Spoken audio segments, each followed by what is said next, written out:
All right, this is Ecclesiastes chapter 7, verse 2. It is better to go to the house of mourning than to go to the house of feasting. Right, and the house of mourning represents what you see the prophets doing, starting from the apostles, GMS on down, complaining about the wickedness that's going on in this world. These videos is a part of our mourning. The racism, our people being sellouts and destroying the nation, got us killing each other, fighting each other, the heathen, ruling over us and got us in slavery or a mental slavery, things like that, man.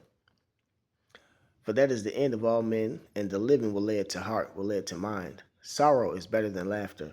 It's better if you are in a sorrowful mind state than sitting out there. See how they rejoicing and laughing and things like that? Uh, uh, you should be more mad and angry and bitter about what's going on in America than laughing and playing and joking. You know, the word America means bitter. As a matter of fact, they're supposed to be a bitter place. Well, it is a bitter place. But if you sold your soul, it's bitter, but it ain't that bitter towards you. It says, for by the sadness of the countenance, the heart or the mind is made better, right? You know, when you going through hell, you become sharper, you become stronger in spirit, like being in jail. You know, because jail is a smaller form of hell. You don't get no women around men 24/7. Another man telling you what to do. They got clothes that you're supposed to wear, a dress code, shoes, food that they got set for you to eat, which is killing you. And what do? You become a better criminal.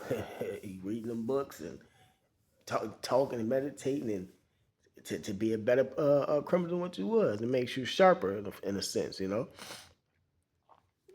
But it says, for by the sadness of the countenance, the heart is made better. Right. So when you suffering, uh, uh, you be made smarter, man. It says the heart of the wise is in the house of mourning. Right. We are the wise because we know uh, what's going on around us. We're not just out here moving foolishly. We know Esau, the white man's agenda. We know who the nations are according to the Bible. We know who we are according to the Bible. We know what the Lord's plan is. We know how we've been destroyed physically and spiritually. You know, um, that makes us wise. But the heart of fools is in the house of mirth. They are foolish. And the one here used to be on the internet putting all this money up there. That's easily making you a target just on a small scale. You know, you niggas. Let me read it again. Ecclesiastes 7:4. The heart of the wise is in the house of mourning, but the heart of fools is in the house of mirth. Right? All the kicking it, and you know what they finna do with the money? They finna go kick it, have fun, 24/7. Finna go mess with another man's wife. Just finna jump to woman to woman. You know, their mind isn't being made sharp. Their mind is in comfortability, is in pleasure, things like that. They're not thinking about the hell to come. They're not thinking about all the setups that it's included. They're not thinking about the truth. Ultimately, it is better to hear the rebuke of the wise. It's better to hear what I'm saying than for a man to hear the song of fools. Right, man.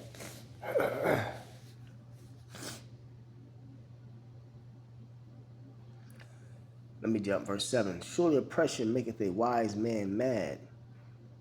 That's why we sitting here angry, because we know that we've been oppressed. The food poisonous, the women poisonous, the air poisonous, the water poisonous. Your job is a setup. The job keeps you from being able to sit and study, keeps you not being able to make enough money. The system keeps you not from not being able to make enough money to where you need overtime, to where you can't do the will of the Lord to the best of your ability. And keep you getting into it with the people that you work with instead of pointing the finger at the corporations and the guys that's in power. That's a setup that this system has to where it keeps us fighting each other instead of pointing the finger at the culprits and doing something about it. On top of the witchcraft, like I said, the fluoride. Uh, uh, uh, uh, um, what is that? I think fluoride makes you suppresses your spirit. I want to say docile, but I could have sworn docile meant something totally different. It was a new speak word. Hold on, give me a second.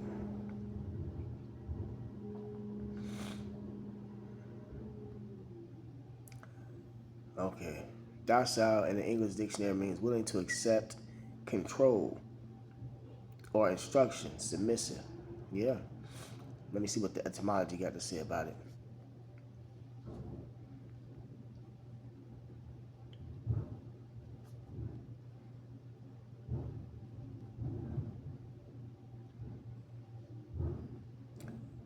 Late 15th century, easily taught, quick to learn, from Italian or French, docile, from Latin docilis, easily taught. Right, from docere to show, teach, cause to know, originally make to appear right. So docile means willing to learn, basically, easily taught, easily to learn, um, to take, accept, willing, ready or willing to teach is Middle English. Submissive, sense of submissive obedience to, it says to take, accept, sense of obedient and submissive, easily managed, tractable. Yeah, yeah. You willingly and easily taught and learn and accept any and everything when you shouldn't. You don't have that guard up. That's what a lot of the food do. It breaks your sense of will to fight, you know?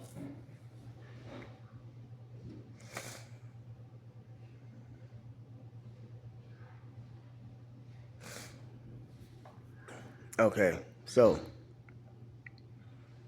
where was I at? Verse 7 again. Surely oppression maketh a wise man mad. So we know that we've been oppressed. We're sitting there studying these documents. The next video, well, not the next video, but a video that I do want to put up today, you know, because I can't just curse Jake out 24/7. I was actually trying to get at the fucking Edomite, but Jake be bringing it back. Be bringing you back to ready to be one that you really want to hurt their ass, you know.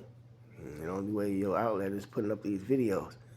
But the next video I want to put up is black codes, not black codes. Yeah, that's the video I do want to put up. That's the video that I was supposed to go into. But coon cards give a little bit of our history on Esau and his racism against us. You know, you got to have a nice little balance because this is what Jake is on the topic of Jake's mind right now. This racism, the slavery, and the white man hating us and things like that.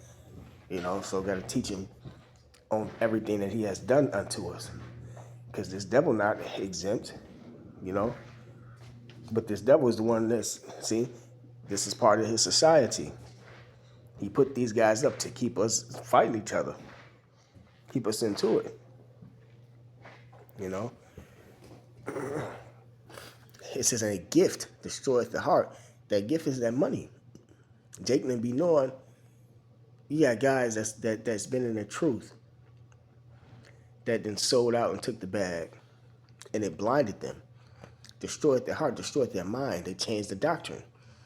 You got guys that take more money from their work or their job instead of doing the will of the Lord. And then they start going off on precepts and end up falling out. You can't take this money and change the word, man. These guys who sold out, they took the money, destroy their mind. That's why you gotta watch out for this money that they passing out. You know, because it all ain't good. And it's all a reason to keep you from doing what you're supposed to be doing. You gotta watch out for jobs that you take. because these people watch us, they know us, and you will get a good job opportunity, and it be a trap unto you. And all the setup, you gotta keep your eyes open. Ecclesiastes 7:7 again. Surely a person maketh a wise man mad, and a gift destroyeth the heart. Right. So you got guys who take money and they change the doctrine, basically.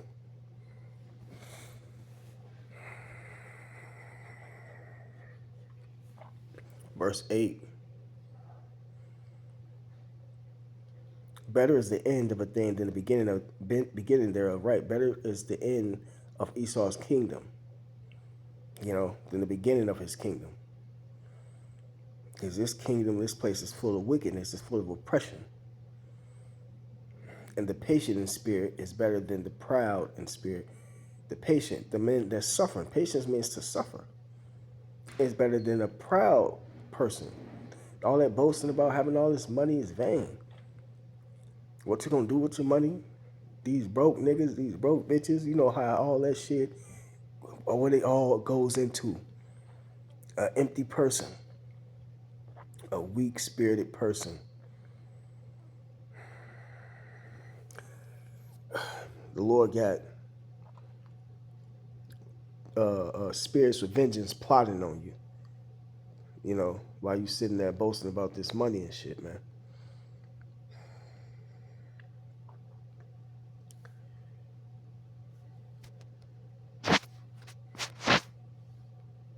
Remember, suffering makes you wiser, it makes you tougher.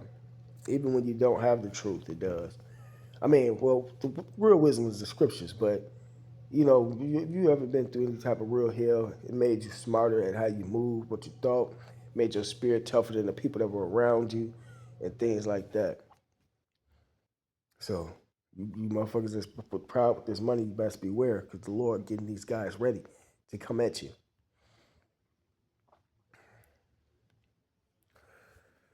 Isaiah 33:6. And wisdom and knowledge shall be the stability of thy times. Right? The wisdom and knowledge of the scriptures is going to be your stability, not that money. And strength of salvation is how you're going to be saved and delivered, by knowing this truth. The fear of the Lord is his treasure.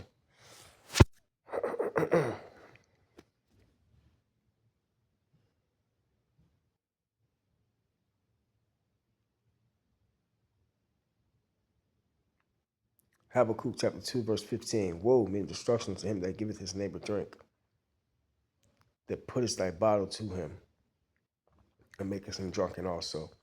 So destruction unto guys like that. Your neighbor drink means y'all giving them philosophies that's going to get them destroyed.